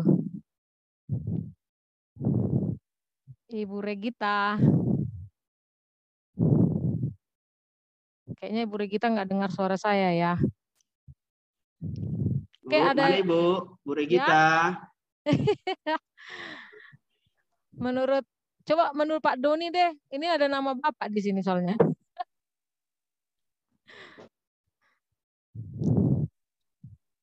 Kalau Bapak misalnya gurunya gitu, apa yang Bapak lakukan? Menurut Bapak gimana? Mas, carilah YouTube. Atau Ibu Febi gimana Ibu Febi? Apa namanya? Jika Anda Menurut Ibu gimana? Kalau misalnya murid Ibu ada aja ngadu. Oh, si Doni ngambil ini nasiku, bekal siangku gitu. Udah anak yang satu udah gitu, Ini besoknya lagi dia ini lagi. nanya alasannya kan, Bu? Iya, Alasannya kira-kira doang kan, bukan jalan keluar kan? iya. Ini enggak juga apa kalau misalnya menurut Anda kira-kira apa alasan Doni melakukan itu, baru kalau kita gurunya apa yang akan kita lakukan? Oh, karena satu aja saya lihat apa ini alasan melakukan itu. Ya, Coba. alasannya orang tuanya salah didik. Oke. Nah, orang tua salah didik, memanjakan setiap apanya, setiap anaknya, keinginan anaknya. Iya. Nah, ini berimbas keluar. Jadi di rumah apapun yang dia minta selalu dia dapatkan. Udah gitu di lingkungannya jika dia salah dia akan dibela. Jadi dia nggak tahu bahwasanya yang dilakukan itu salah. Oke. Ya, sebagai guru apa yang Anda lakukan? Fungsi Pak. Pak. Serius, Pak. Ya kalau kayak gini Pak ya Ibu. Kayak gini. Pak Doni lucu ya. Oke, coba dari pendapat yang lain yang sudah angkat tangan. Makasih ya Pak Doni buat tanggapannya. Bapak Ya, memang sengaja sama-sama, lucu-lucu sama-sama. ya sebenarnya Bapak ini. Maaf Tahu kalau aku saya tuh. jujur kali Bu. Enggak. Iya. Maaf kalau saya jujur. Coba Ibu Rosta. Silakan Ibu Rosta. Halo Ibu, ini saya Ibu Regita. Oh, Ibu Regita. Laptop saya soundnya bermasalah. Oke, kalau dari yang saya baca ya Bu ya. Jadi muridnya ini sering mengambil paksa makanan anak-anak yang lain ya Bu ya. Nah, dari masalah ini ya Bu, mungkin kita bisa tanyakan sama si anak yang mengambil makanan paksa ini Bu. Mungkin dia tidak pernah memakan makanan itu atau mungkin dia tidak membawa bekal, sehingga harus kita tanyakan dulu kenapa dia melakukan hal itu kepada teman-temannya. Nah, ketika dia menjawab, mungkin kita bisa kasih kita luruskan sama si anak ini bahwa kalau kita menginginkan sesuatu, sebaiknya kita minta sama teman kita. Nah, untuk teman-teman yang lain juga diberikan pengertian kalau memang mau sharing ke temannya, silakan di-sharing gitu. Kalau si anak ini juga diberi pengertian kalau temannya tidak mau memberi, tidak boleh diminta secara paksa. Seperti itu. Wah, jawabannya Ibu kita luar biasa. Saya tepuk tangan dong Bapak Ibu sama Ibu Regita. Wah, ini pasti guru luar biasa ini ya kan? Ini Bu Regita ngajar kelas 2 kan ya? Iya Ibu. Ada nggak murid Ibu kayak gitu? Iya pernah tahun lalu Bu. Oh tahun lalu ya? Iya. Oke, pantas sudah ada pengalaman ternyata ya. Betul ya yang disampaikan oleh Ibu Regita. Nah mungkin kira-kira kebutuhan kita tahu dulu ya. Tadi kan ada 5 kebutuhan dasar dari manusia. Mungkin si anak ini, Doni ini kebutuhan pokok mungkin dia ya yang kurang. Mungkin orang tuanya tidak mempersiapkan makanan di rumah sehingga dia datang ke sekolah. Ini ya. Dan juga boleh juga ditambah dengan yang disampaikan oleh Pak Doni. Interupsi Bu ya, Epa. Pak Doni. Ya. Interupsi Bu Epa. Tapi di sini kan Ibu Epa sudah sampaikan. Makanya kalau saya bilang itu bukan karena tidak diberikan. Udah jelas-jelas Ibu di sini seringkali Bu dengan paksa. Ini sudah karakter Ibu. Ini sudah karakter. Bukan karena kebutuhan tidak mendapatkan makanan, Bu. Ini sudah karakter. Iya, oke. Nah, terima kasih Pak Doni buat tanggapannya. Nah, iya bisa juga dengan karakter itu gitu. Jadi kebutuhan yang perhatian juga mungkin dia cari perhatian atau udah jarang diperhatikan orang tuanya sehingga ketika dia salah seperti itu akhirnya dia nggak sadar ya, itu sudah menyakiti hati temannya. Nah, demikian ya. Terima kasih buat tanggapan Bapak dan Ibu yang hebat ya. Berikutnya kita jadi dari kesimpulan ini bahwa semua orang senantiasa berusaha untuk memenuhi kebutuhannya dengan sebenarnya dengan berbagai cara. Ada juga dengan cara yang tidak baik seperti yang dilakukan anak tadi ya kan. Nah, itulah tugas guru sebagai guru kita dapat melibatkannya ya dalam kegiatan yang memberi peluang untuk murid agar murid itu bisa melakukan hal yang bagus. Mungkin seperti tadi karakternya udah dipaksa terus udah berulang gitu kan seperti yang disampaikan oleh Pak Doni. Sebagai guru kita bisa memberikan nilai-nilai yang bisa dipahami oleh anak itu dan sehingga anak itu bisa paham, oh ini ternyata salah ya, ya karena di rumah dia nggak dapatkan hal itu gitu ya. Terus diingatkan dan juga dijelasin sama dia bahwa ketika dia melakukan itu bahkan dia menyakiti orang lain ya, sudah menyakiti orang lain ternyata itu. Jadi itu bisa juga disampaikan sama anak. Nah, yang terakhir kita akan masuk ke posisi kontrol ya. Bukan ini, bukan ini masih nomor 4 ya. Terakhir nomor 2 maksud saya. Nah, jadi Bapak Ibu ini yang perlu sekali untuk kita tahu untuk menciptakan budaya atau membuat budaya positif sekolah. Nah, jadi Bapak Ibu saya mau minta Bapak Ibu menyimak video ini ya. Udah kedengaran suaranya? Kedengaran suaranya Bapak Ibu? Kedengaran, Bu. Kedengaran ya. Bahagia Ibu dan Bapak guru hebat. Dalam penerapan disiplin positif restitusi, salah satu program yang dikembangkan adalah 5 posisi kontrol. 5 posisi kontrol dalam restitusi adalah proses perjalanan seorang pendidik agar dapat mengenali dirinya. Pada video kali ini, kita akan membahas tentang 5 posisi kontrol yang dikembangkan oleh Diane Goossen dan contoh penerapannya.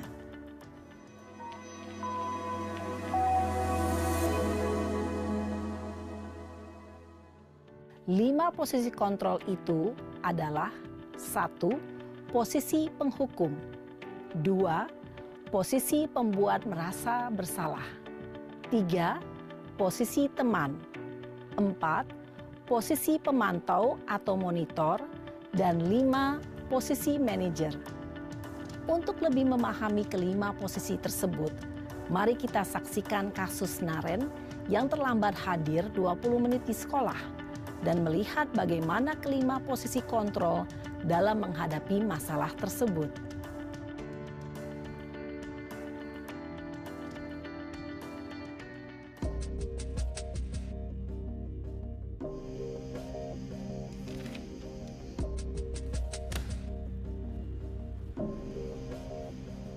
Naren! Sini kamu!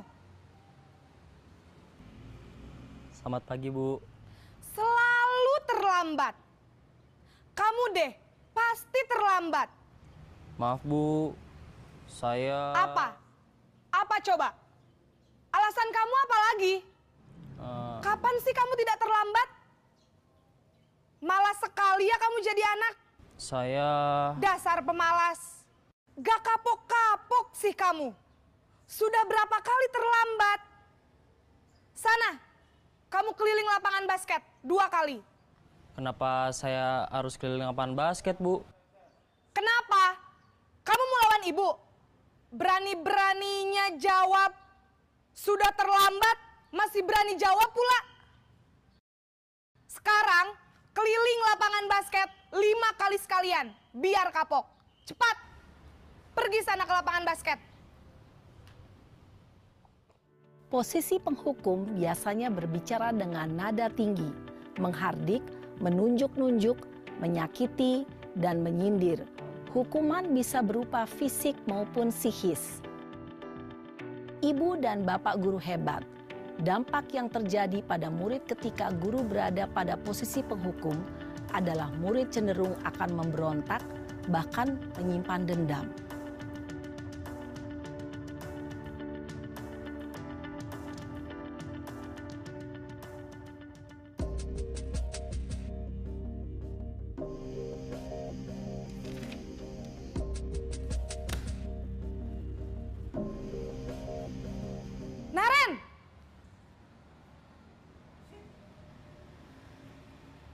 Selamat pagi, Bu. Naren. Kamu kenapa terlambat lagi, Nak? Ya Tuhan, Naren. Kamu senang ya bikin ibu susah ya?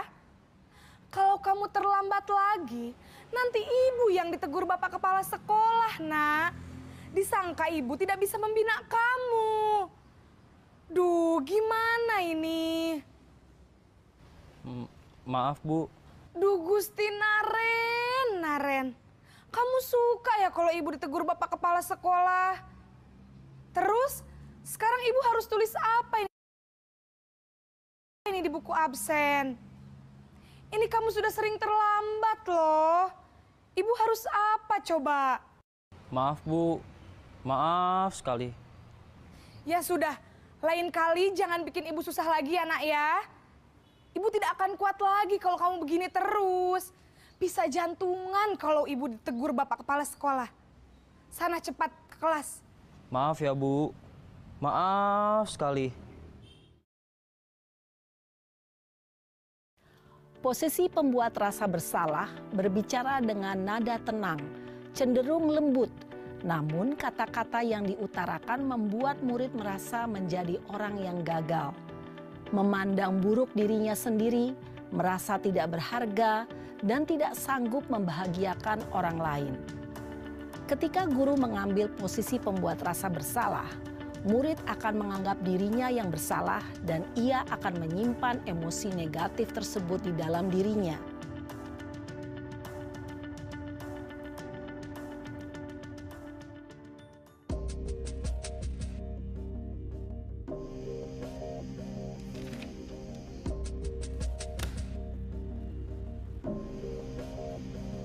Naren!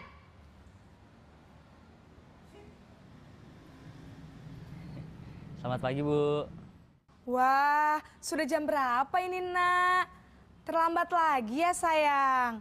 Iya Bu, habis ibu saya lupa bangunkan saya Bu. Kamu malah menyalahkan ibu kamu. Kamu bukannya anak yang larinya paling kenceng. Kok terlambat sih? Iya Bu, saya memang terlambat bangun tadi. Jadi biarpun saya lari kencang, tetap gak kekejar Bu. Ya sudah sana, nanti lain kali larinya lebih kenceng lagi ya. Biar gak terlambat lagi. Bikin seneng ibu, demi ibu. Bisa kan? Bisa lah Bu. Ya sudah sana masuk kelas. Ibu beresin urusan absen kamu. Kamu ini ada-ada saja. Dalam posisi teman, guru berbicara dengan nada suara ramah, akrab, cenderung bersenda gurau untuk menjaga suasana tetap santai. Murid akan merasa senang, aman, dan akrab dengan guru. Identitas yang tercipta adalah identitas sukses atau berhasil. Namun, perlu diingat, karena ini masih dorongan eksternal, maka ada faktor ketergantungan dari murid kepada orang tertentu. Di sini guru absennya, sehingga di lain waktu murid bisa berperilaku baik, namun hanya kepada orang-orang tertentu saja.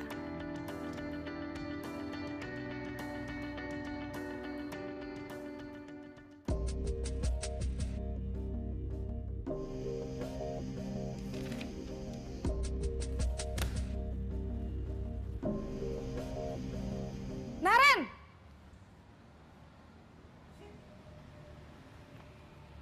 Selamat pagi Bu. Naren, apa peraturan sekolah kita tentang jam berapa kita harus masuk sekolah, nak? Kita harus di sekolah jam 7 Bu. Iya betul, sekarang sudah jam 7.20. Naren sudah tahu konsekuensinya jika terlambat hadir. Paham Bu, saya harus tinggal kelas pas jam istirahat selama 20 menit. Iya benar, konsekuensinya demikian. Jadi nanti jam 9.30 pas istirahat, kamu harus tinggal di kelas, kerjakan tugas tambahan untuk ketertinggalan kamu, ya? Baik Bu. Posisi pemantau mengandalkan penghitungan atau data untuk mengontrol murid. Guru mengarahkan murid berdasarkan peraturan dan konsekuensi. Seorang pemantau menunjukkan bahasa tubuh dan ekspresi wajah yang datar dan cenderung formal.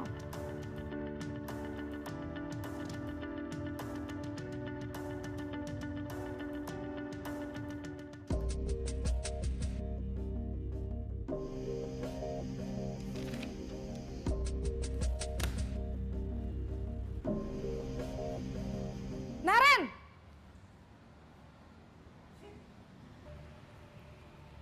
Selamat pagi Bu. Selamat pagi, Naren. Maaf Bu, saya terlambat. Iya, sekolah masuknya jam 7, sekarang sudah jam 7.20. Jadi sekarang bagaimana ini, Naren? Maaf Bu, Saya lupa setel alarm saya semalam. Baiklah, menurut kamu, keyakinan sekolah yang mana yang perlu kamu tingkatkan? Menghargai diri sendiri dan orang lain mungkin ya, Bu. Setuju. Jadi, apakah Naren meyakini prinsip saling menghormati tersebut? Iya, Bu. Saya meyakininya.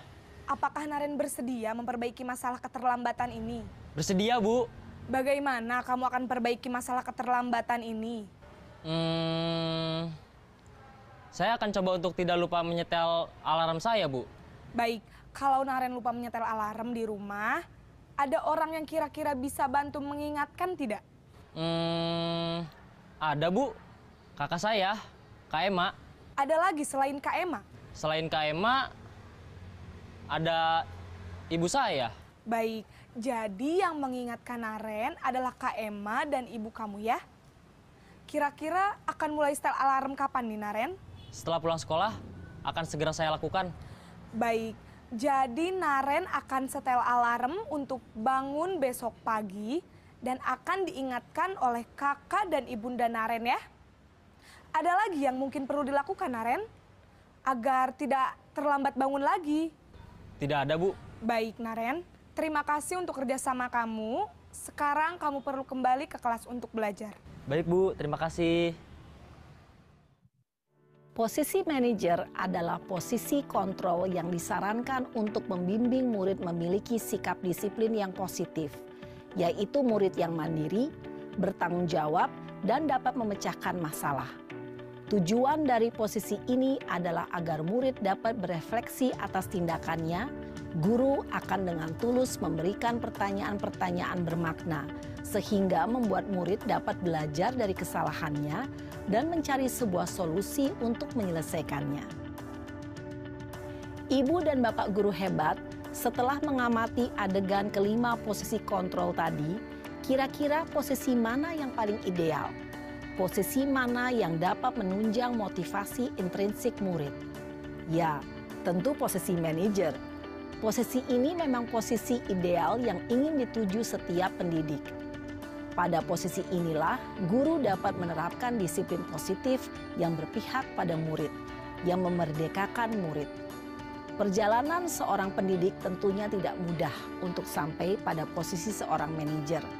Namun, tujuan kita pasti, yaitu menciptakan murid-murid yang mandiri, merdeka, dan bertanggung jawab. Semoga penggambaran 5 posisi kontrol yang telah diperlihatkan ini dapat menjadi ajang refleksi bagi kita semua, agar dapat terus mengasah dan menerapkan disiplin positif yang memerdekakan murid. Mari terus berlatih dan bersemangat. Selamat menerapkan. Salam dan bahagia Ibu dan Bapak guru hebat. Oke, baik Bapak Ibu.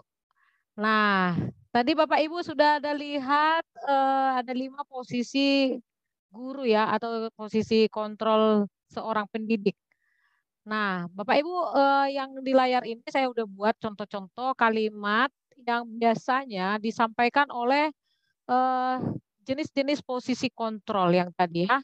Nah, kalau di sini dikasih tahu bahwa identitas gagal yang akan terjadi apabila guru tersebut mengambil posisi penghukum ya, membuat orang merasa bersalah. Nah, mungkin Bapak Ibu beberapa waktu yang lalu mungkin masih sering kita melakukan sebagai penghukum ya kan. Saya juga Bapak Ibu seringkali, oh iya ya aku pernah melakukan hal ini gitu ya kan.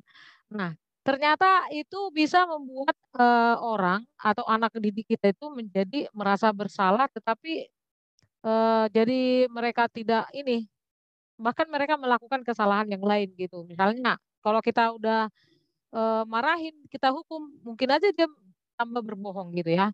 Nah, untuk lebih jelas lagi, Bapak Ibu di sini ada contoh-contohnya. Kalau identitas berhasil atau sukses itu dikontrol dari luar, itu adalah posisi guru sebagai teman dan pemantau. Tadi kita udah lihat ya, bahwa posisi teman dan pemantau itu bisa mereka berubah, tetapi ketergantungan nanti sama kita, gitu kan, atau sama guru yang melakukan hal ini. Nah, sementara kalau kita menggunakan atau kita posisi kita sebagai manajer, Manajer itu bisa membuat murid-murid kita itu dari dalam diri mereka sendiri, menghargai diri sendiri jadinya. Anak-anak itu menjadi mandiri, merasa merdeka, dan juga jadi bertanggung jawab. Nah, ini adalah kalimat-kalimat yang disampaikan oleh guru. Misalnya, apa yang kita yakini seperti yang ada kita buat tadi di kelas, yaitu keyakinan kelas. Jadi Bapak Ibu, yang pertama kita lakukan adalah keyakinan kelas itu harus ada di kelas supaya bisa menciptakan budaya positif, ya. Nah, kemudian guru kita akan mengambil posisi sebagai manajer. Jadi ketika ada nanti masalah di dalam kelas, misalnya ya tiap hari pasti kita menghadapi murid-murid yang selalu mengadu ya. Bu, si A berlari di koridor, Bu, si ini begini dan segala macam. Nah, sebagai posisi manajer ada yang bisa kita sampaikan kalimat-kalimatnya, yaitu apa yang kita yakini, bagaimana keyakinan kelas kita, keyakinan sekolah kita, nah gitu sama anak yang melakukan itu pelanggaran itu. Nah, apa yang bisa kau kerjakan untuk memperbaiki masalah ini? Nah, jadi ini akan menguatkan pribadinya. Jadi kita berhasil membawa posisi anak yang gagal menjadi posisi anak yang sukses, gitu ya. Nah, bagaimana caranya saya bisa memperbaiki keadaan? Nah, seperti itu ya kalau dari pihak muridnya. Nah, kita akan lanjutkan. Nah, sekarang saya mau tanya lagi pendapat Bapak Ibu. Dari yang 55 itu, pertanyaan nomor 1, itu apa? Itu posisi apa? Saya kecewa sekali dengan kamu. Silakan Bapak Ibu di chat, diketik di kolom chat. Kira-kira saya kecewa sekali dengan kamu. Itu posisi sebagai apa? Apakah dia sebagai penghukum, membuat orang merasa bersalah, sebagai teman, sebagai pemantau atau manajer atau yang mana? Oke, ada yang buat pembuat rasa bersalah ya. Oke, hampir semua ya. Saya kecewa sekali dengan kamu gitu ya. Nah, oke, berikutnya nomor 2. Kamu tidak pernah benar melakukannya. Itu posisi guru seperti apa? Dari yang 5 itu. Kamu tidak pernah benar melakukannya, gitu mungkin gitu ya. Apa namanya intonasinya ya. Kira-kira ini apa ini Bapak Ibu? Boleh dicet. Oke, penghukum menurut Ibu Cici penghukum, Ibu Desi penghukum ya, betul ya. Oke, Ibu Tuti juga penghukum katanya. Nah, Ibu Onita penghukum. Oke.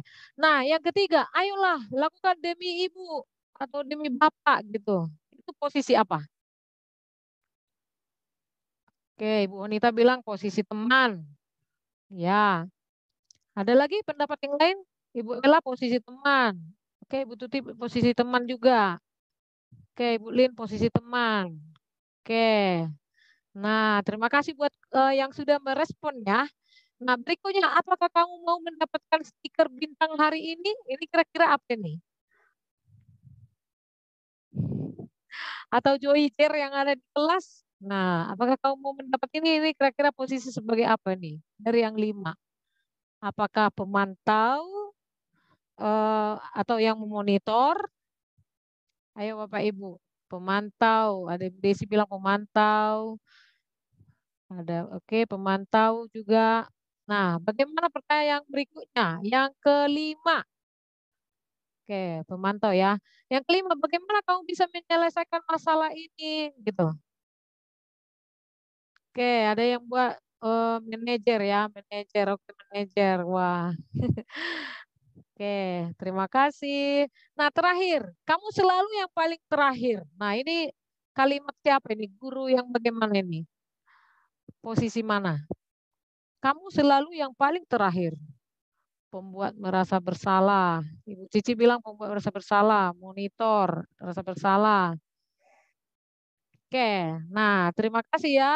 Oke, ada yang buat merasa bersalah. Ya, oke kita lihat ya jawabannya. Nah, jadi yang pertama tadi saya kecewa sekali dengan kamu. Benar ya, ini membuat orang merasa bersalah.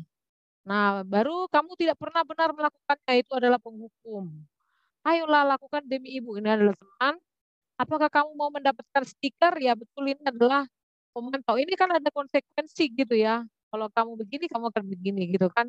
Nah, sementara kalau bagaimana kamu bisa menyelesaikan masalah ini adalah manajer. Nah, kalau kamu selalu yang paling terakhir, nah itu adalah penghukum ya. Oke, terima kasih buat Bapak Ibu yang sudah memberi respon. Nah, sekarang yang terakhir. Nah, sebelum yang terakhir, jadi Bapak Ibu kesimpulan dari 5 posisi ini, dari peraturan pemantau atau konsekuensi yang memberikan hadiah, itu bisa kalau bisa kita beranjak atau bergerak ke nilai-nilai manajer untuk memperbaiki semuanya. Jadi ditambahin konsekuensi yang tadi kita jadi pemantau bergeser ke manajer ya. Jadi memperbaiki. Jadi ada kolaborasi antara guru dengan murid ya, dengan percakapan tadi di video udah jelas ya. Nah, ini yang terakhir Bapak Ibu ya. Nah, ini adalah salah satu cara yang dilakukan oleh guru yang posisinya manajer. Ada segitiga restitusi namanya. Nah, ini adalah ada tahapannya Bapak Ibu.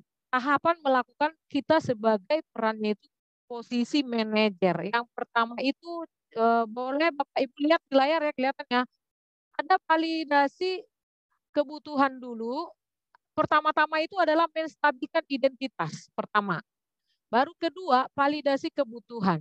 Baru yang berikutnya ketiga itu maksudnya saya ulangi ya.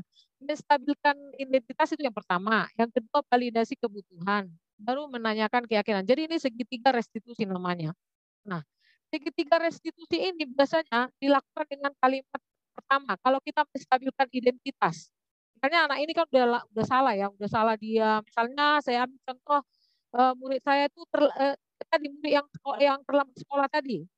Dia kan distabilkan identitas. Kenapa? Dia kan dia terlambat. Kamu udah terlambat ya berapa menit ya?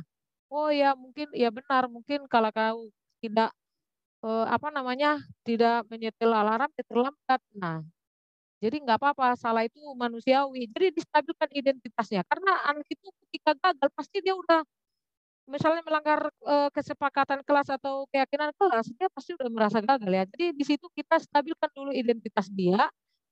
Ya, berbuat salah itu hal yang manusiawi, tidak ada manusia yang sempurna. Bapak Ibu juga buat salah, pernah kok melakukan seperti ini. Ini adalah kalimat-kalimat yang biasanya untuk membuat anak yang merasa gagal tadi itu agar dia merasa menjadi positif terhadap dirinya, supaya dia menyalahkan dirinya sendiri. Ya kan? Nah, Bapak Ibu tidak tertarik untuk mencari tahu siapa yang benar. Misalnya ada yang berantem nih. Bapak Ibu langsung bilang gini, Bapak Ibu tidak tertarik mencari siapa yang benar, siapa yang salah. Ibu lebih tertarik untuk menyelesaikan masalah ini. Nah, itu pertama menstabilkan identitas yang terjadi. Misalnya ada berantem murid kita ya. Nah, baru mungkin dia salahkan dirinya, terus Ibu bilang gini, Bapak Ibu bilang gini, kalau kamu menyalahkan dirimu sendiri terus menerus, apakah kamu bersikap baik pada dirimu sendiri? Nah, ini dia udah menstabilkan identitasnya. Tadi kan dia udah menyalahkan diri sendiri, akhirnya oh iya juga ya gitu. Jadi akhirnya dia stabil. Nah, setelah udah stabil, yang kita lakukan adalah validasi kebutuhan. Jadi ini membantu murid mengenali kebutuhan yang ingin dipenuhinya tadi, yang dari 5 tadi yang sudah disampaikan di awal tadi. Pada dasarnya setiap tindakan manusia tujuannya pasti untuk memenuhi 5 kebutuhan tadi. Itu power, freedom, love, and belonging, fun, and survival itu tadi ya. Nah, ini biasanya kata-katanya seperti ini Bapak Ibu. Bisa kita sampaikan nanti ini sama anak-anak. Nah, misalnya nih, kamu bisa saja kan melakukan hal yang lebih buruk, tapi kamu tidak melakukannya kan? Nah, itu mulai validasi kebutuhan. Tapi kamu ini kan, apa yang penting bagi kamu? Nah, mulai juga pertanyaan gitu. Kamu pasti punya alasan mengapa melakukannya. Misalnya nih kayak kemarin tuh anak saya kan disiram dia. Tiba-tiba dibalasnya. Udah dengan marah-marah dia, iya Bu, dia gini. Saya bilang gini, saya nggak mau lihat siapa yang benar siapa yang salah ya. Tapi kita mau menyelesaikan masalahnya ya nak, gitu. Terus pertanyaan itu kan udah menstabilkan apa ya, kebutuhan dia, masalah tadi ya, menstabilkan dia. Nah, kemudian kita validasi kebutuhan dia. Kamu pasti punya alasan melakukannya kan, gitu. Iya Bu, habis kesal gini-gini. ya aku balas lah misalnya kayak gitu kan. Nah, atau juga boleh disampaikan ibu dengan maukah kamu belajar cara lain mendapatkan yang kamu butuhkan tanpa harus memukul balik atau tanpa harus memarahi dia lagi atau membalas lagi. Nah, kalimat-kalimat ini adalah memvalidasi kebutuhan anak itu. Itu pasti udah kena ke hatinya itu. Oh ya juga ya. Apakah kamu bisa melakukan yang lebih baik besok lagi? Nah, gitu misalnya. Nah, kemudian tahap yang terakhir itu Bapak Ibu ini adalah menanyakan keyakinan. Jadi anak melihat kesalahannya dihubungkan dengan norma sosial atau nilai-nilai yang mendasari manusia berinteraksi dengan orang lain atau nilai keyakinan kelas tadi atau keyakinan sekolah. Ya, jadi anak itu langsung apa nilai yang kita percaya di sekolah kita. Nah, kita tanya, jadi tadi kamu udah balas nih. Sebenarnya kamu nggak mau melakukan itu kan? Nah, kemudian kita lakukan menanyakan keyakinannya.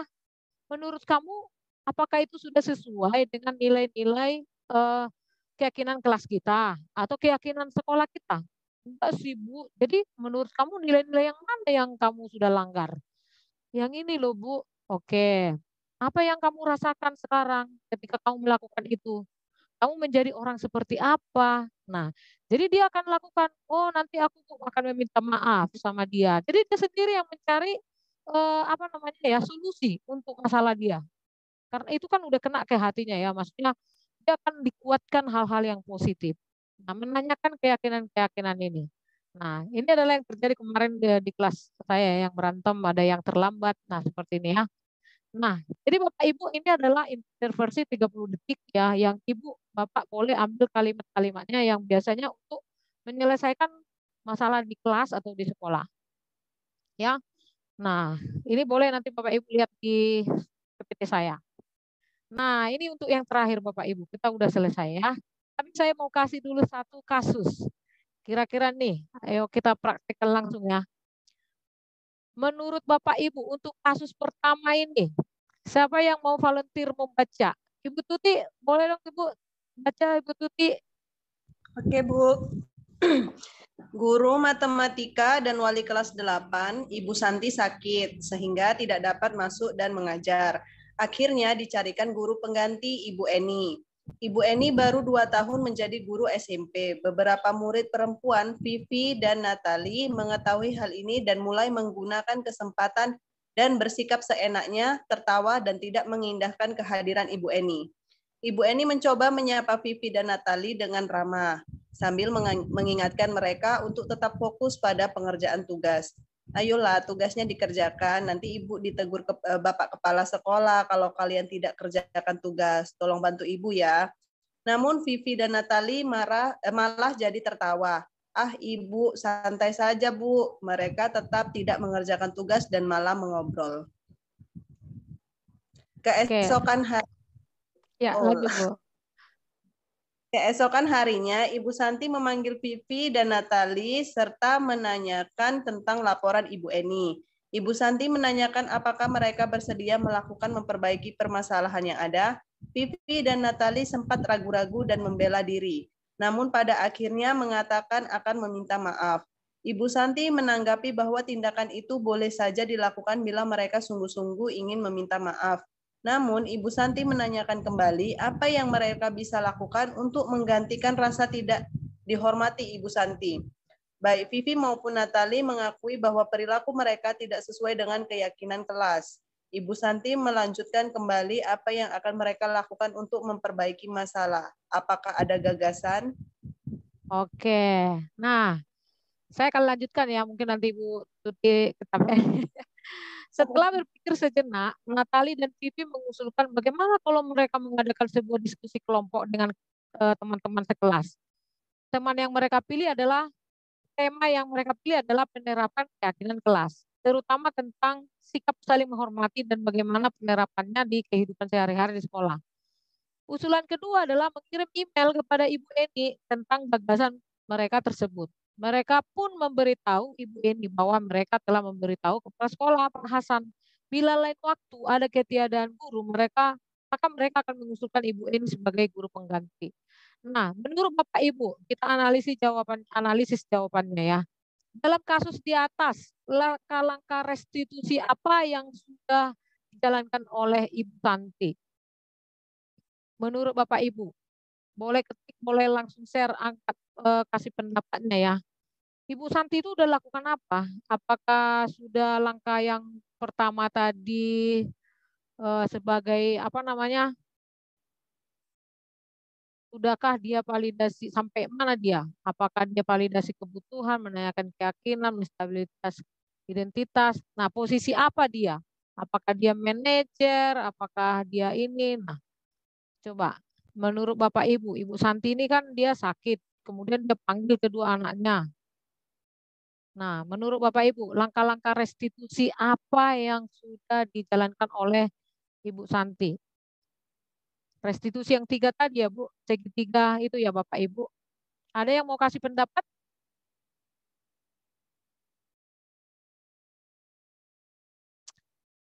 Tidak ada? Mungkin karena udah capek ya. Ini adalah yang terakhir pertanyaannya. Jadi saya mau sampaikan saja.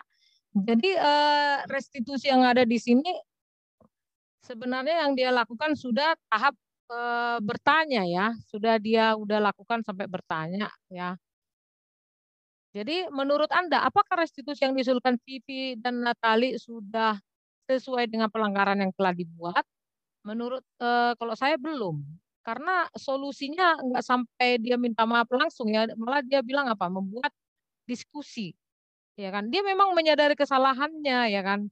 Dia sudah lakukan sebenarnya apa namanya restitusi itu, tapi belum sampai ke nilai-nilainya, yaitu minta maaf kepada gurunya yang dia sudah ini, yaitu Ibu Eni kan, harusnya dia minta maaf. Ini malah dibilang lewat email kan, ya kan nih Bapak Ibu, harusnya langsung ya kan. Nah, dalam kasus di atas, posisi apakah yang diambil oleh Ibu Eni menurut Bapak Ibu dengan bahasa-bahasanya? Gak kasihan kalian sama ibu gitu, bahasa apa itu? Posisi mana itu? Teman Bu. Berteman ya, benar, berteman atau membuat orang merasa bersalah juga di saat dua-duanya itu bisa ya. Jika Anda Pak Hasan, apa yang kita lakukan untuk menyikapi langkah yang dilakukan Ibu Santi? Mungkin Bapak Ibu pasti setuju dengan manajer, benar? Benar ya. Oke, demikianlah Bapak Ibu untuk webinar kita hari ini. Nanti Bapak Ibu boleh ini ada refleksinya, hal baru apa? Boleh dong satu direspon di chat. Menurut Bapak Ibu, hal baru yang Bapak Ibu dapatkan, biar saya lihat langsung aja ya. Boleh salah satu dicatat ya. Peran guru seperti apakah sekarang yang akan Bapak Ibu lakukan ke depan? Ayo Pak Sahat, coba Pak Sahat, wakil kita Pak Sahat. Pak Novel rupanya ada ya. Ayo Pak Novel deh. Bapak simak nggak ya? Kemana aja lah kalian tadi, woi. Nah, nunggu-nunggu. Nah. Ayo Pak Sahat, Pak. Coba ayo. Kami wakilkan. Apa kira-kira? Dari 3 ini boleh ya pilih salah satu ya. Boleh di chat, boleh langsung. Peran guru seperti apakah yang akan saya lakukan selama ini? Atau dan yang akan datang setelah? Ayo Bapak Ibu. Kayaknya pendiam peserta sore hari ini ya. Udah capek kayaknya. Udah capek PPL ya.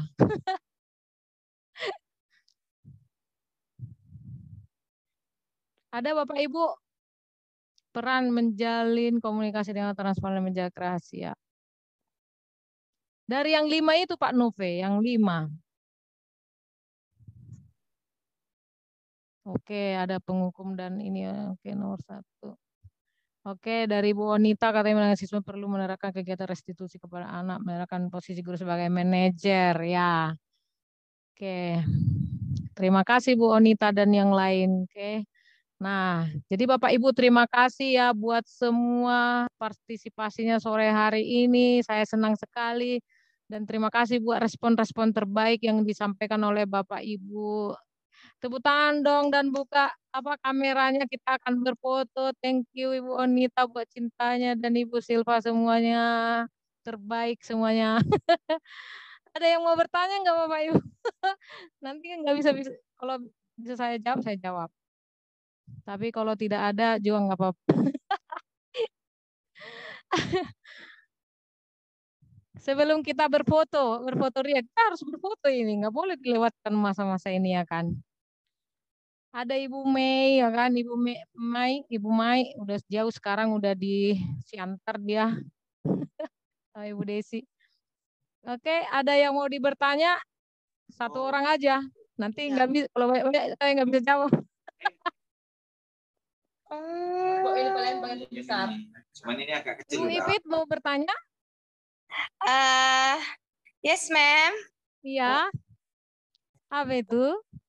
Jadi dari semua yang saya dengar, sebenarnya ini bukan pertanyaan. Dari semua yang saya dengar tentang pembahasan dari Mem Eva, saya sudah bisa sepertinya menangani siswa di dalam kelas dengan statement semuanya. Terima kasih Mem Eva sudah membagi pengetahuannya. Terima kasih Bu Ipit buat waktunya juga. Semangat, ya kan? Sama-sama guru SD kita kan? Iya, praise the Lord, Bu Ipit semakin pintar ya. Refleksinya bagus ya. Ya, thank you Bu, Mr. Doni. Oke, aku padamu lah. Oke lah. Kalau daripada Pak Doni nanti makin ini kita berfoto aja ya Bapak Ibu buat waktunya. Terima kasih, berikan senyuman termanis sore hari ini ya. Buka dong kameranya yang bisa buka supaya bisa saya foto dan nanti saya bagikan ya. Ini Pak Nove hanya ngomong itu tadi dia apa? Hang laptop saya jadi ini gara-gara video ini pun. Aduh. Semangat ya Pak. Kita foto ya. 1. Mana Pak Sahat wajahnya? Oke, sudah semua buka kamera, masih kayaknya belum nih. Ayo senyum ya, saya hitung ya. 1, 2, 3. Oke, sudah. Satu kali aja ya. Nanti saya bagikan ke grup. Oke, terima kasih Bapak Ibu semuanya buat waktu terbaiknya yang sudah diberikan kepada saya. Sampai jumpa lagi. Jumpa, Mem. Thank you. Bless ya. Thank you. Thank you. Terima kasih semuanya. Terima kasih semua yang jauh ya. Terima kasih. Terima kasih Bu Regina. Tuhan memberkati.